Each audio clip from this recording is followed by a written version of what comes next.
Borderlands, the movie. The rise and fall of a video game legend. The year is 2024, and fans of the legendary Borderlands franchise are buzzing with excitement. The long-awaited Borderlands movie, directed by the acclaimed Eli Roth, is finally hitting theaters. With a stellar cast, a budget of $115 million, and an additional $30 million poured into marketing, this film was destined for greatness. The loyal fan base, who had spent countless hours exploring the chaotic, loot-filled world of Pandora, eagerly awaited to see their beloved characters brought to life on the big screen. But, as opening weekend approached, a dark cloud began to loom over the project. The weekend finally arrived, but instead of the triumphant cheers that typically accompany a blockbuster hit, there was silence, broken only by the faint murmur of disappointment. Borderlands pulled in just $8.8 million in the US and Canada and a mere $7.7 million overseas. A global total of $16.5 million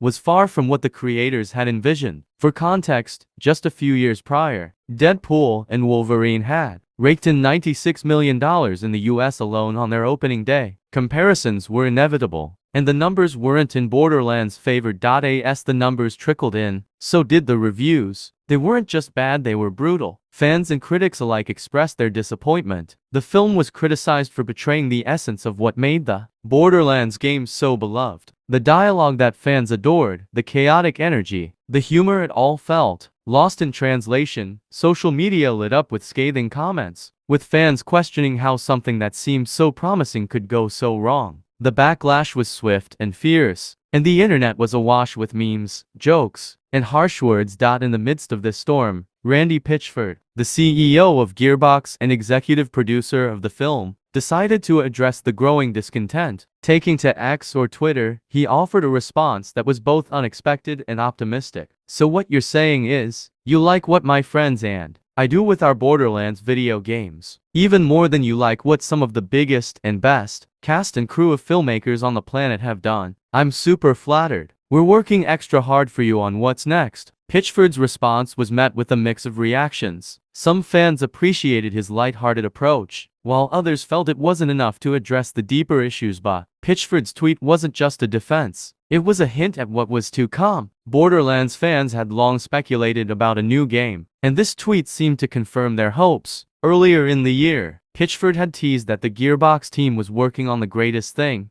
they had ever done, and now, despite the movie's failure, those words carried more weight than ever. Adding to the speculation, Take-Two Interactive, which had acquired Gearbox for $460 million, confirmed that a new Borderlands game was indeed in development. Fans, disheartened by the movie, now had something to look forward to. Meanwhile, Take-Two CEO Strauss Zelnick urged fans and critics to give the movie a chance. Despite its rough start, he praised the hard work of the cast and crew, emphasizing the potential of the underlying intellectual property and the film's unique visual style. But even as he spoke, the damage had been done. Borderlands had stumbled out of the gate, and it would take more than words to recover.